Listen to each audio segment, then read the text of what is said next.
In Judaism, forgiveness is absolutely fundamental. It's the theme of our Holy of Holies of time, the Day of Atonement, when we turn to God for forgiveness. And in preparation for that, we try and apologize to those whom we have hurt, and we forgive those who have hurt us.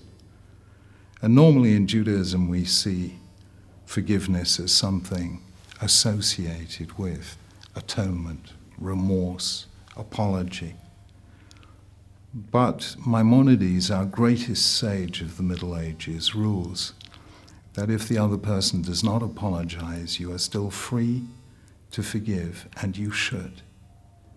And I agree with him, because harboring a grudge or a resentment is a terrible weight to carry around with you. And you have to travel light in this world. We have too few energies to waste them on being unforgiving.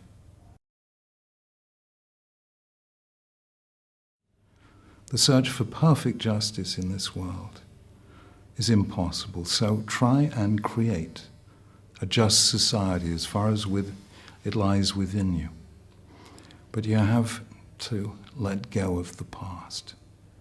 And that really is what forgiveness is. And though it benefits the forgiven, it benefits the forgiver still more.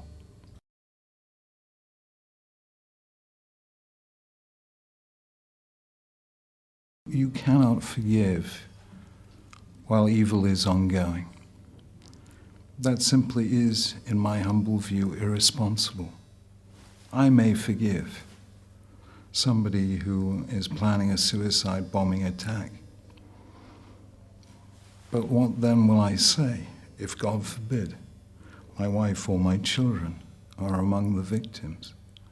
Forgiveness is always something that accompanies a cease, a pause, an armistice, a sulcha, what have you. There has to be an end, a truce, let us say, in the hostilities before forgiveness can begin. Otherwise, no one is in the real mood to forgive. You have to create space.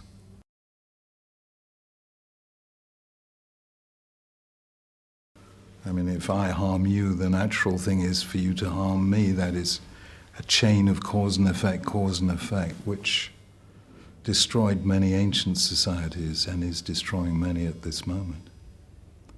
And forgiveness is that radically unpredictable thing, that human capacity to do the unexpected, to respond in a way that could not have been predicted. So forgiveness has something to do with human freedom, that even though I may feel assaulted and victimized, I can momentarily stand outside that and think not as a victim, but as somebody who is an agent of forgiveness.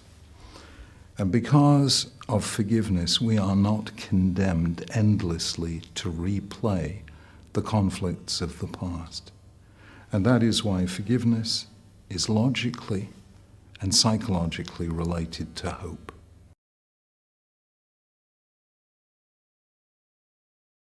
Forgiveness is the prelude to reconciliation. Once we forgive, we get rid of the bad stuff, and we're able then to shake hands.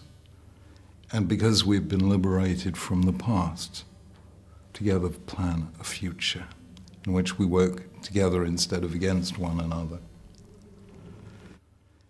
And I remember a moment, I doubt whether I will ever forget it, in 1999, towards the end of the summer, when I went over to Pristina to visit. They just make a television program there. It was just the end of the Kosovo conflict. Slowly, the Kosovan Albanians were coming back to their homes. Hundreds of thousands had fled in terror. And, you know, the NATO presence was very evident. There were tanks outside every house of worship. And I stood there in the middle of Pristina with all the rubble of the bombs all over the place. And I suddenly discovered, realized the power of one word: to forgive. if the Serbs and the Kosovan Albanians were able to forgive one another, and to be forgiven by one another, which means apologizing as well, then they would have a future.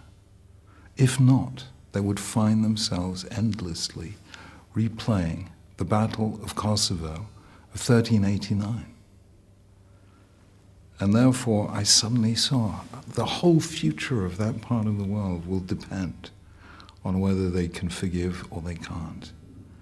And I don't think I've ever felt that carry home to me as immediately and powerfully as it did then, because, as I say, that conflict had been going on for 700 years. It was dormant for many years, but Milosevic and Karadzic and the various leaders were able to reignite it because, as Ogden Nash once said, no man ever forgets where he buried the hatchet.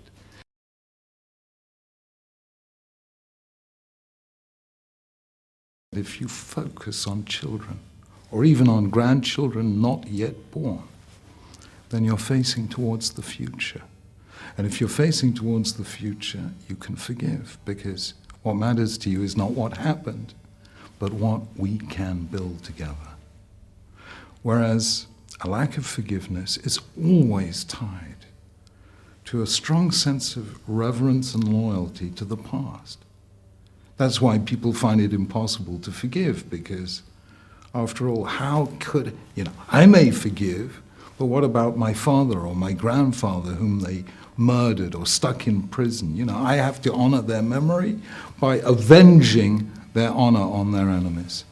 So if I am totally loyal to the past, I will actually find it a moral failing to forgive, because I will not be honoring them.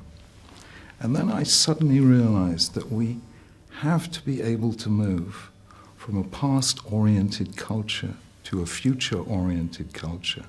We should not ask what happened to our grandparents. We should ask what kind of world we want to create for our grandchildren. And that does not mean forgetting. Forgiving does not mean forgetting. It means living with the past, but not living in the past. We always end on a note of not quite crossing the Jordan, of the promised land seen from afar. So that sense of a future that we are just on the threshold of, or of a vision that lies just over the horizon, that is the Jewish view. It's a very future-oriented view, and it's one that allows us to forgive for the sake of our children, rather than avenge the slights to our parents.